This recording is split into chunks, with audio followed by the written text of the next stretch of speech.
Me, I've been so blessed in a lot of ways to accomplish a lot of things, and I've done a lot of things, and I've took a lot of chances.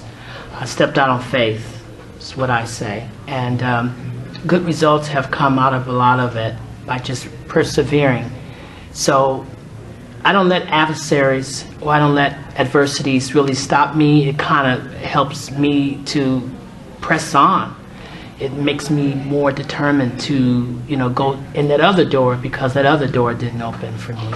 And if they don't open that door, I'm gonna climb in the window. All the challenges that I've faced, I like to think of it as something that has helped shape my character, my discipline, and that if I fail, I just have to pick myself up and do it again and again and again and again. And it's not just being content with mediocrity, but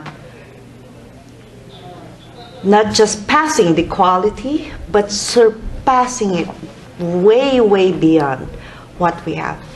It's something that I wanted to do, to be exceptional in everything, no matter how small it is. So in order to do that, I would always use my heart. I would always love whatever I have to do so that it would be exceptional. And that's something I think that would really be good, not just for transgender people, but for people from all walks of life.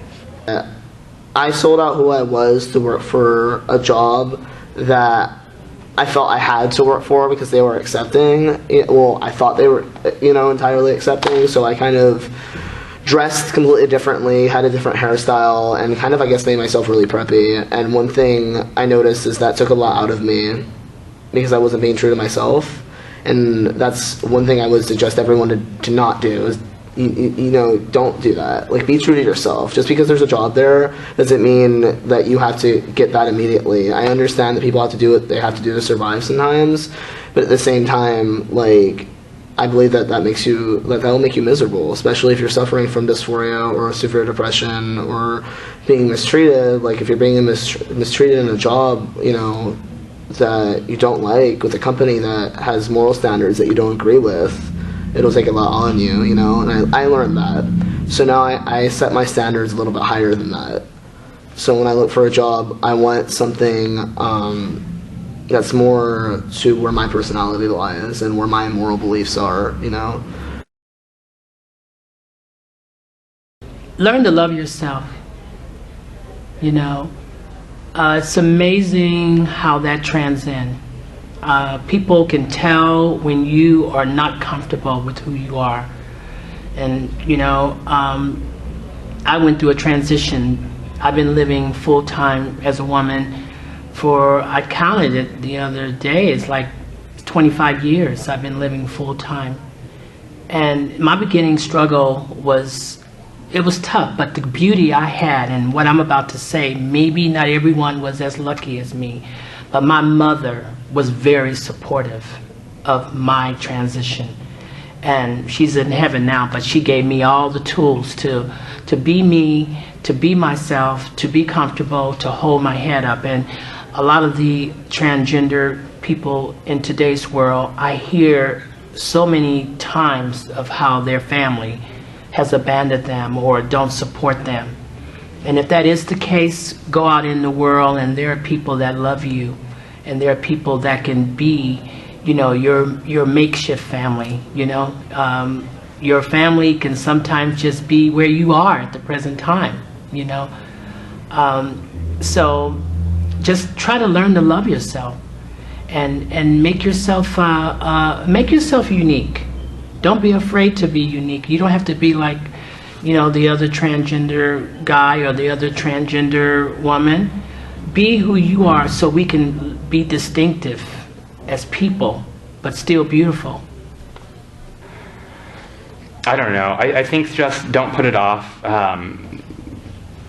If this is, if you're going to transition, don't, make deals and say, oh, I'll apply for jobs when I'm further along in transitioning.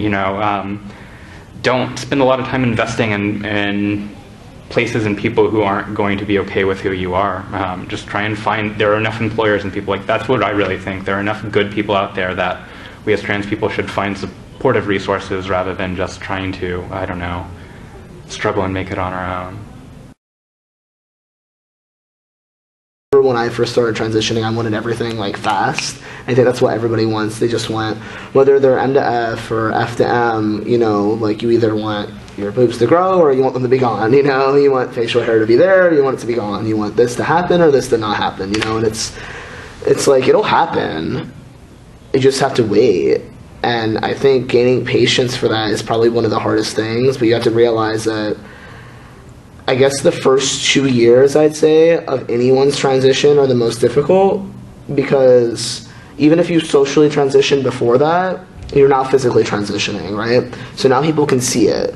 So even if people like saw you as something before, now they're seeing the changes happen. It's a lot more real to other people, and it's a lot more real to yourself. And you have to adjust to that. And I think really just being patient with yourself, with your surroundings, and really trying to love yourself is the best thing you could do.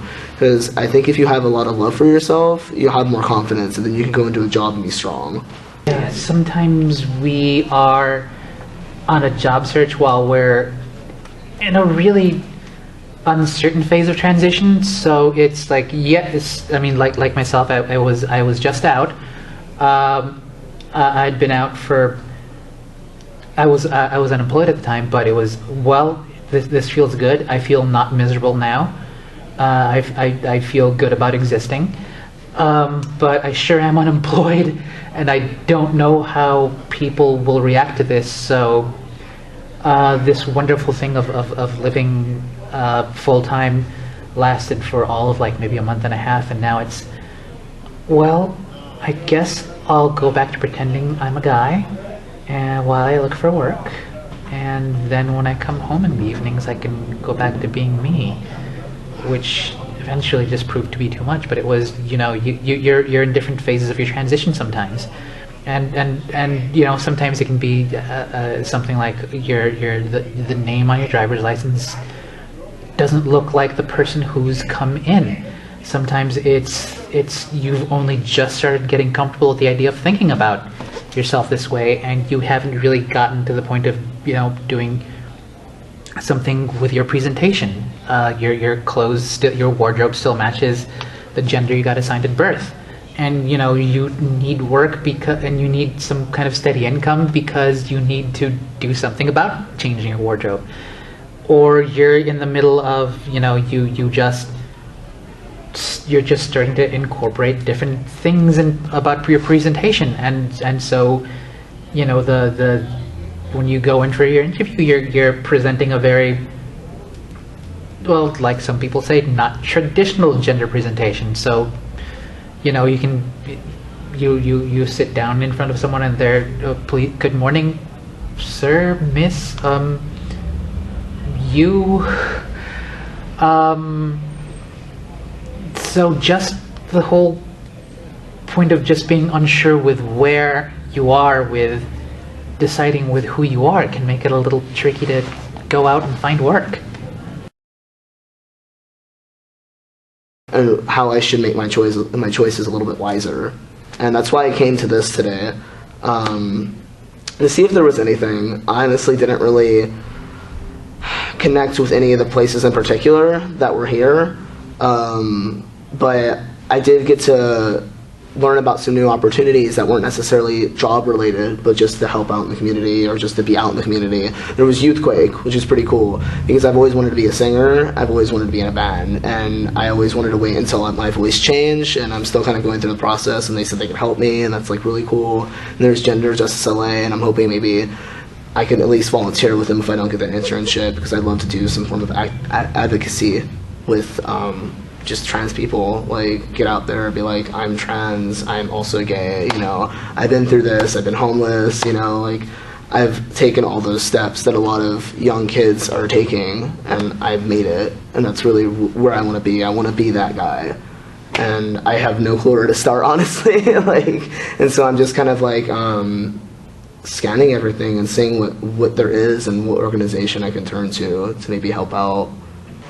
I just think that this is a good time you know, for us transgender women and men to empower ourselves and believe that we belong, in spite of what people in our families might have said or did, or past lovers or whatever. In spite of any of that, we need to just stay focused and know that we are special, we're unique, we're beautiful, just the way we are.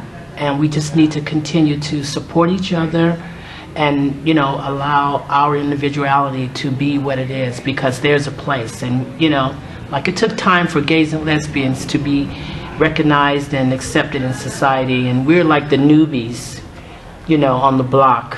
But, you know, it's changing. It's changing right now.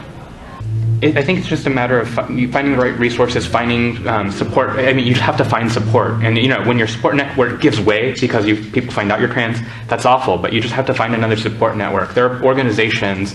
10 years ago, there weren't these organizations, but now there's something. I'm at this trans empowerment project right now at a job fair for trans people. I never would have imagined that a couple of years ago, but even just this is empowering. Having people being willing, you know, if I went into the UCI resource fair or like to their job center, they're not going to have resources for trans people, but having people that are otherwise uninvested, people who are not trans themselves, being willing to take the time and energy to help, I feel like today has been a huge confidence booster, just knowing that there are people who don't feel that way, because it's too easy to feel like everybody in the world thinks of you that way. But the more time I spend going out, putting myself out there, pursuing these kinds of opportunities, the more I realize that, well, you know, I don't have all the opportunities that everybody else has, but there are opportunities out there for me. So it's just, I think it's a matter of finding better support networks, of trading the people who are bigoted, and finding people instead who really care about what you can do and who you are, independent of whatever's going on externally.